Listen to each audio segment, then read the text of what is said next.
Magandang umaga pong muli sa inyong lahat. Malugod nagpagtanggap sa St. Joseph Parish Gagalangin sa ika-6 ng umagang banal na misa na may liturya ngayong Huwebes sa ika-2 linggo ng 40 araw ng paghahanda. Tumayo po ang lahat at tayo makiisa sa Eucharistikong pagdiriwang na pamumunuan ng ating Kura Paroko, Reverend Father Douglas D. Badong.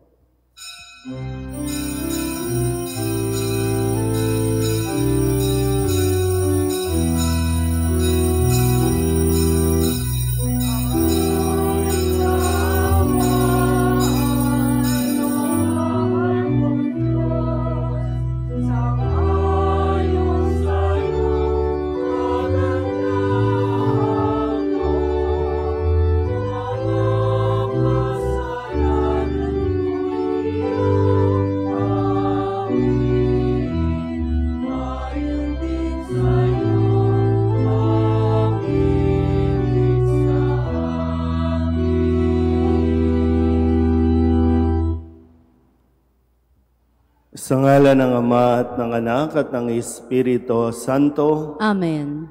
Ang pagpapala ng ating Panginoong Hesu Kristo, ang pag-ibig ng Diyos Ama, at ang makikipagkaisa ng Espiritu Santo naway sumainyong lahat. At sumainyo rin. Mga kapatid, aminin natin ang ating mga kasalanan upang tayo'y maging marapat gumanap sa banal na pagdiriwang. Inaamin ko sa makapangyarihang Diyos at sa inyo mga kapatid na lubha akong nagkasala sa isip, sa salita at sa gawa at sa aking pagkukulang. Kaya isinasamo ko sa mahal na Birheng Maria, sa lahat ng mga anghel at mga banal, at sa inyo mga kapatid na ako'y panalangin sa Panginoong ating Diyos. Kaawaan tayo ng makapangyarihang Diyos, patawarin tayo sa ating mga kasalanan, at patnubayan tayo sa buhay na walang hanggan. Amen.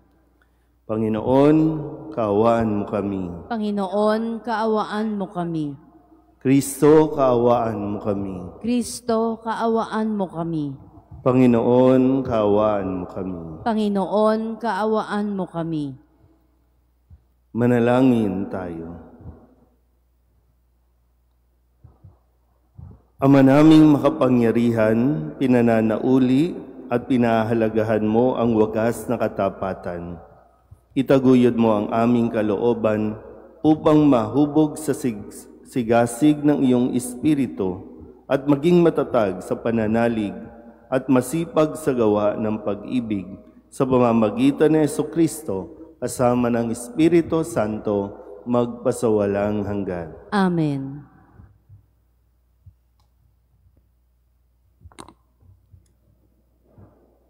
Pagbasa mula sa aklat ni Propeta Jeremias. Sinasabi ng Panginoon, parurusahan ko ang sino mang tumatalikod sa akin at nagtitiwala sa kanyang kapwa, sa lakas ng mga taong may hangganan ang buhay. Ang katulad niya ay halamang tumubos sa ilang, sa lupang tigang at sa lupang maalat na walang ibang tumutubo. Walang mabuting mangyayari sa kanya. Ngunit maligaya ang taong nananalig sa Panginoon, pagpapalain ang umaasa sa kanya. Ang katulad niya ay halamang nakatanim sa tabi ng batisan. Ang mga ugat ay patungo sa tubig, hindi ito manganganib kahit dumating ang tag-init, sapagkat mamamalaging luntian ang mga dahon nito. Kahit di umulan ay wala itong aalalahanin. Patuloy pa rin itong mamumunga. Sino ang makauunawa sa puso ng tao? Ito'y magdaraya at walang katulad. Wala ng lunas ang kanyang kabulukan. Akong Panginoon ang sumisiyasat sa isip at sumusubok sa puso ng mga tao. Ginagantihan ko ang bawat isa ayon sa kanyang pamumuhay at ginagantimpalaan ayon sa kanyang ginagawa. Ang salita ng Diyos. Salamat sa Diyos. Mapalad ang umaasa sa Panginoon tuwina. Mapalad ang umaasa sa Panginoon tuwina. Mapalad ang taong hindi naakit ninyong masasama upang sundan niya ang kanilang payo't maling halimbawa. Hindi sumasama sa sinumang taong ang laging adhikay, pagtawanan lamang at hamak-hamakin ang Diyos na dakila. Nagagalak siyang laging magsiliksik ng banal na aral. Ang utos ng poon siyang binubulay sa gabi at araw. Mapalad ang umaasa sa Panginoon tuwina. Ang katulad niya ay isang punong kahoy sa tabing batisan. Sariwa ang dahot, laging namumunga sa kapanahunan. At anumang gawin ay nakatitiyak na magtatagumpay. Mapalad ang umaasa sa Panginoon tuwina.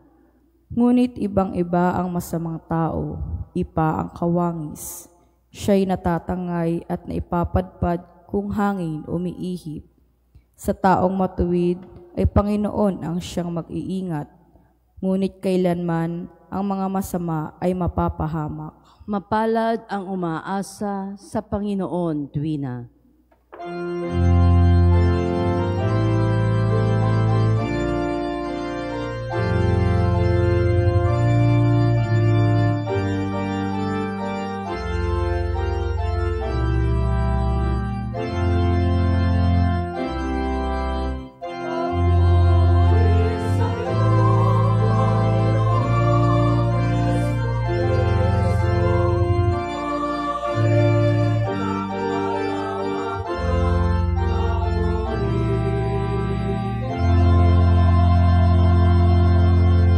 Mapalad ang nag-iingat sa kanyang pusong matapat ng salitang nagbubuhat sa poong Diyos ng liwanag sa tiyagay aaning ganap.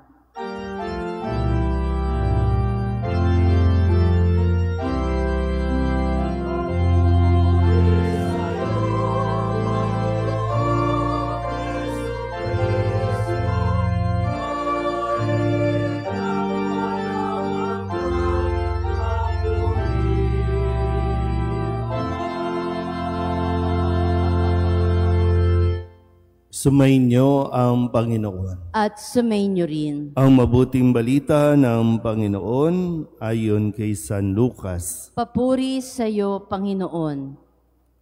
Noong panahong iyon, sinabi ni Jesus sa mga Pariseo, may isang mayamang nagdaramit ng mamahalin at saganang-sagana sa pagkain araw-araw. At may isa namang pulubing nagngangalang Lazaro, tadtad ng sugat na nakalupasay sa may pintuan ng mayaman upang mamulot kahit mumong nahuhulog mula sa hapag ng mayaman. At dooy nilalapitan siya ng aso at dinidilaan ang kanyang mga sugat. Namatay ang pulubi at dinala ng mga anghel sa piling ni Abraham. Namatay rin ang mayaman at inilibing.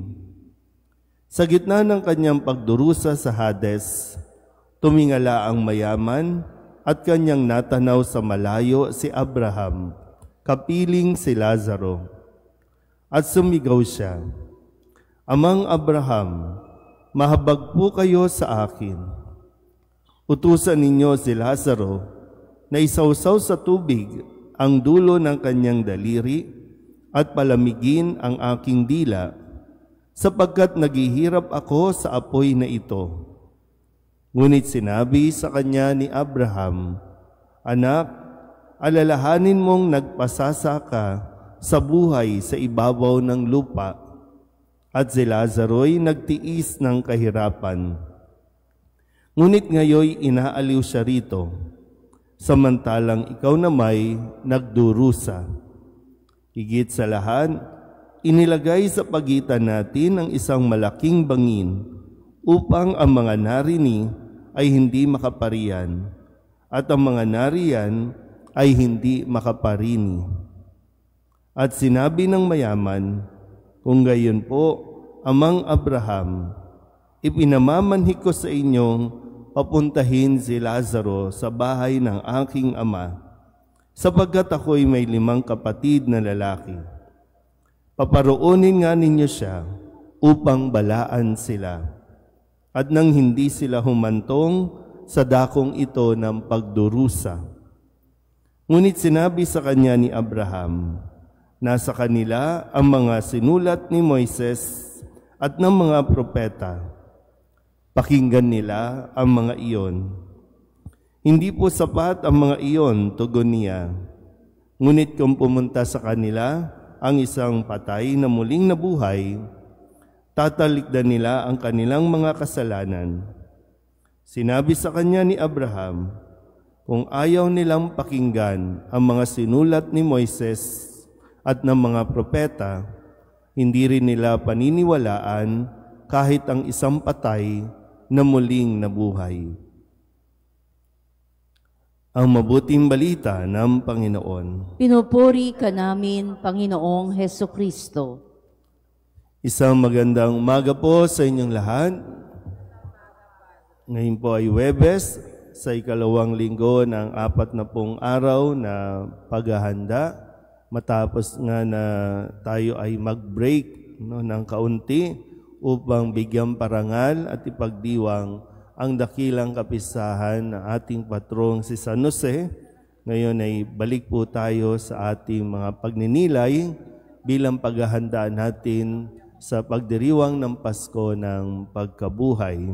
At muli, sa panahon ng Kwaresma, tayo ay inaanyayahan na muling suriin kung paano nga ba tayo namumuhay sa ngayon. Dahil ang lahat ng mga pagbasa natin ay laging magpapaalala sa atin ng katotohanan na isang araw ay mawawala tayo sa mundong ito at lahat ng pinahahalagahan nating lalong-lalo na ang mga material na bagay ay iiwanan dito at hindi natin ito magagamit para ipangsuhol doon sa langit. Walang kailangang bayaran sa langit para tayo makapasok. Wala ito sa dami ng pera, wala din ito sa kawalan natin ng kayamanan sa lupang ito. Laging ang pagiging basihan ay kung paano tayo nabuhay at kung paano natin ginagamit ang lahat ng meron tayo sa mundong ito. Kaya nga yung kwento, yung mayaman na nagpasasa sa kanyang kayamanan nang siya ay mamatay, siya ay napunta sa impyerno. Samantalang yung si Lazaro na pulubi na nagtiis sa kanyang buhay sa lupang ito ay nung mamatay, napunta sa langit. So yung katotohanan muli, dalawa lang ang pupuntahan natin, langit o impyerno. At alalahanin din natin mabuti yung mayaman, hindi siya napunta sa impyerno dahil mayaman siya. Yung mahirap, hindi rin napunta sa impyerno dahil mahirap siya. Kundi paano nabuhay sa mundong ito. Dahil yung mayaman, kung tutuusin, kayang-kaya niyang tulungan yung mahirap, pero hindi niya ginawa. Yung mahirap, pwede niyang pagnakawan yung mayaman, pero hindi niya ginawa. Nakikita po ba? Kaya isang araw, may kalalagyan tayo. Wala sa atin ang pwedeng humatol, kahit nga minsan naiisip natin, may isang tao na paulit-ulit na minumura ang Diyos. Pero hindi natin alam, pagdating ng araw, kasi ang mahalaga, para bang sa huling sandali ng ating buhay, doon tayo mas mahuhusgahan ng Diyos, hindi ng tao. Kaya nga diba, ang sabi, kapag ang taong masama, nagpakabuti, tumalikod sa kanyang mga kasalanan, patatawarin. Pero yung mga mabuti na nagpakasama sa huling sandali ng kanilang buhay, mahatulan sa impyerno. At alalahanin din natin mabuti, yung mayaman na nagpasasa sa kanyang kayamanan nang siya ay mamatay, siya ay napunta sa impyerno. Yung mahirap, hindi rin napunta sa impyerno dahil mahirap siya. Yung mahirap, pwede niyang pagnakawan yung mayaman, pero hindi niya ginawa. Yung mayaman, kung tutuusin, kayang-kaya niyang tulungan yung mahirap, pero hindi niya ginawa. Kaya muli ang paalala sa atin, laging suriin ang ating pong pamumuhay. Kung mayroong pagkakataon at binigyan tayo ng maraming pagkakataon, gamitin natin ito para makatulong sa ating kapwa. Kung sakali lang po, sa panahon natin ngayon, kabi-kabilaan yung naririnig nating mga naglalabas ang mga pagnanakaw, mga graft and corruption, confidential fund, ang dami-daming pera sa mundong ito. Pero bakit ang dami-daming taong naghihirap din sa mundong ito? Diba? Yung irony, ang dami nating pondo, pero ang daming naghihirap. Ngayon nga, naglalabasan ang mga pera dahil sa nalalapit na kampanya, nalalapit na eleksyon. Ito ay isang paalala din, Hindi naman ito basta tinatakot lang tayo, pero paalala na kung ano ang ginagawa natin sa mundong ito, yun ang hatol sa atin pagdating ng araw. Amen?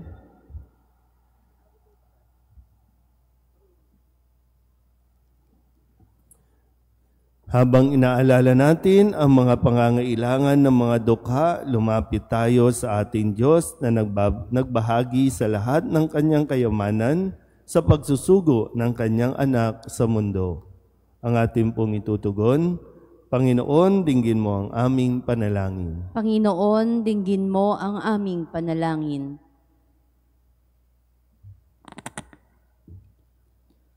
Ang simbahan naway ipadama ang habag ni Kristo sa mga dukha na nagpupunyagi para sa isang higit na makatarungang lipunan. Manalangin tayo sa Panginoon. Panginoon, dinggin mo ang aming panalangin.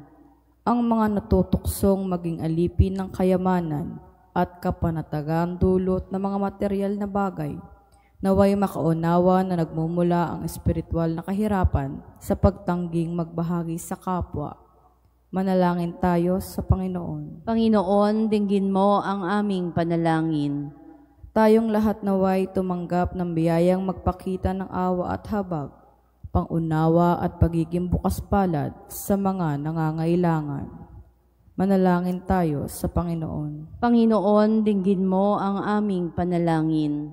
Ang mga may sakit naway palakasin ng init na mapagmahal na presensya ng Panginoon.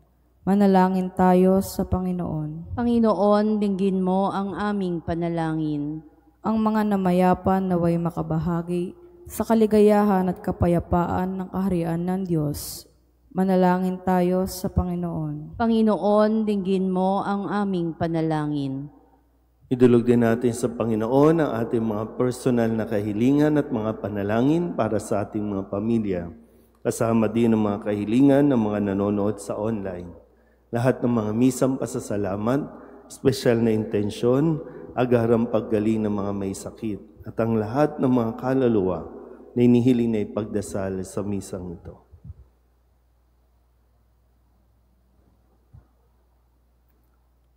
Ang lahat ng ito inihiling namin sa ngalan ni Kristong aming Panginoon. Amen.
Manalangin kayo mga kapatid upang paghahain natin ang kalugdan ng Diyos Amang makapangyarihan. Tanggapin nawa ng Panginoon itong paghahain sa iyong mga kamay, sa kapurihan niya at karangalan, sa ating kapakinabangan at sa buong sambayanan niyang banal. Ama naming lumikha, pabanalin mo sa paghahain ngayon ang aming 40 araw na paghahanda para sa pagkabuhay upang ang ginaganap namin ay maisaloob ng lubusan sa pamamagitan ni Jesucristo kasama ng Espiritu Santo magpasawalang hanggan. Amen. Sumainyo ang Panginoon. At sumainyo rin. Itaas sa Diyos ang inyong puso at diwa. Itinaas na namin sa Panginoon. Pasalamatan natin ang Panginoong ating Diyos. Marapat na siya ay pasalamatan. Ama naming makapangyarihan, tunay nga marapat na ikaw ay aming pasalamatan sa pamamagitan ni Jesucristo na aming Panginoon.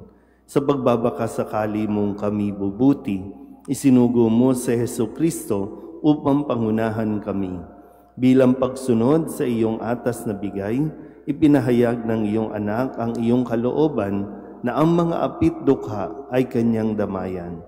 Ngayon ay iyong inihahandog ang pagkakataong aming maisaloob ang kanyang ganap at kusang paglilingkod upang sa iyo'y lagi kaming makasunod. Kaya kaysa ng mga anghel na nagsisiawit ng papuri sa iyo nang walang humpay sa kalangitan, kami nagbubunyi sa iyong kadakilaan.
Ama naming banal, gawang bukal ng tanang kabanalan. Kaya't sa pamamagitan ng iyong Espiritu, gawin mong banal ang kaloob na ito upang para sa aming maging katawan at dugo ng aming Panginoong Jesucristo. Bago niya pinagtiis ang kusang loob na maging handog, inawakan niya ang tinapay, pinasalamatan kaniya, pinaghati-hati niya iyon, iniabot sa kanyang mga alagad at sinabi, "Tanggapin ninyong lahat ito at kanin, ito ang aking katawan na ihahandog para sa inyo."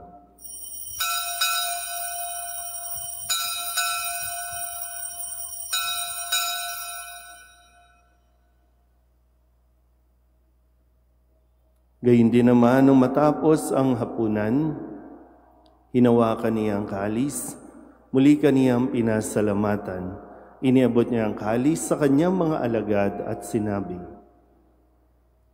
"Tanggapin ninyong lahat ito at inumin. Ito ang kalis ng aking dugo, ng bago at walang hanggan-tipan, ang aking dugo na ibubuhos para sa inyo at para sa lahat sa ikapagpapatawad ng mga kasalanan. Gawin ninyo ito sa pag-alaala sa akin."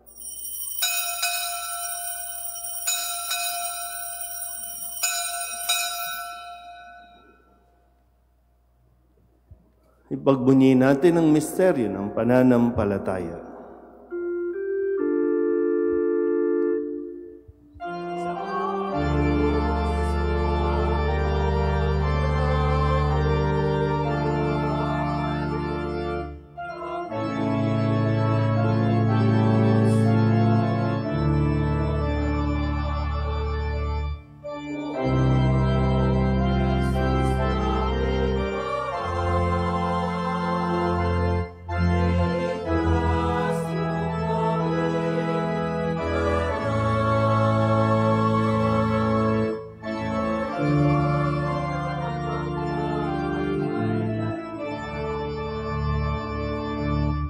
Ang mga ginagawa namin ngayon ang pag-alaala sa pagkamatay at muling pagkabuhay ng iyong anak.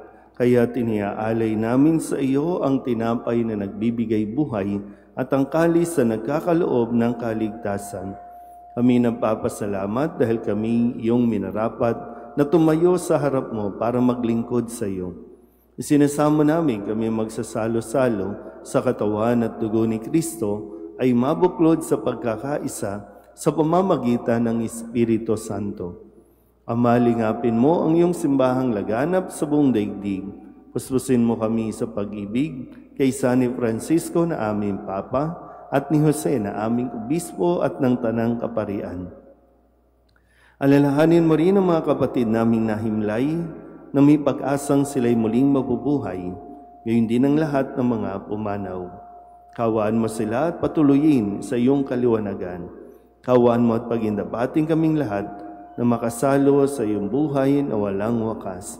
Kaysa ng mahal na Birheng Maria na Ina ng Diyos, ng kabiyak ng puso niyang si San Jose, kaysa ng mga apostol at ng lahat ng mga banal na namuhay dito sa daigdig ng kalugod-lugod sa iyo, may pagdiwang nawa namin ang pagpupuri sa ikararangal mo sa pamamagitan ng iyong anak na aming Panginoong Hesu Kristo.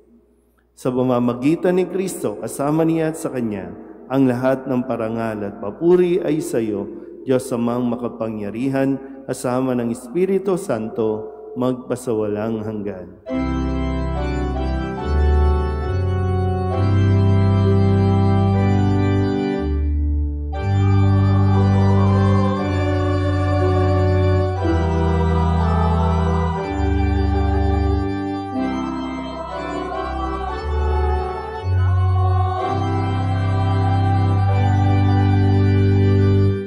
Sa tagubilin ng mga nakagagaling na utos at turo ni Jesus sa Panginoon natin at Diyos, ipahayag natin ang lakas loob.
Inihiling namin kami iadya sa lahat ng masama, pagkalooban ng kapayapaan araw-araw, iligtas sa kasalanan at ilayo sa lahat ng kapahamakan, samantalang aming pinananabikan ang dakilang araw ng pagpapahayag ng tagapagligtas naming sa Hesu Kristo. Sapagkat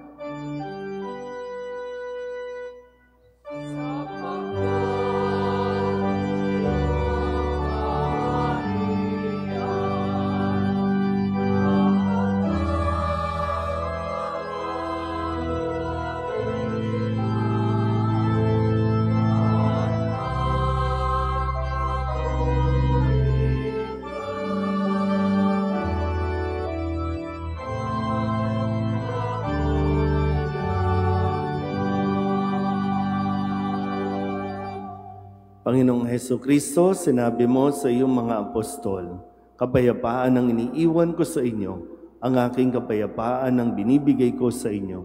Tunghayan mo ang aming pananampalataya at huwag ang aming mga pagkakasala. Pagkalooban mo kami ng kapayapaan at pagkakaisa ayon sa iyong kalooban, kasama ng Espiritu Santo, magpasawalang hanggan. Amen. Ang kapayapaan ng Panginoon ay laging sumainyo. At sumainyo rin. Magbigayan po tayo ng kapayapaan sa isa't isa.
Ito ang kordero ng Diyos.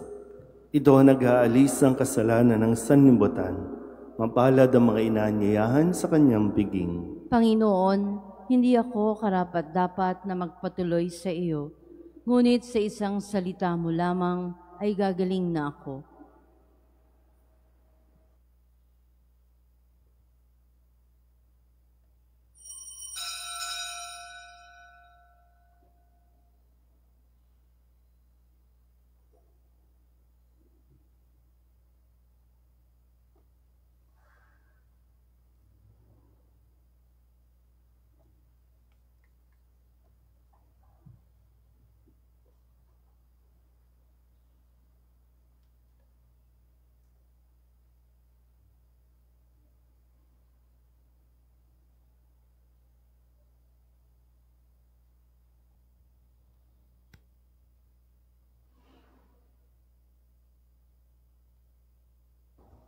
Manalangin tayo.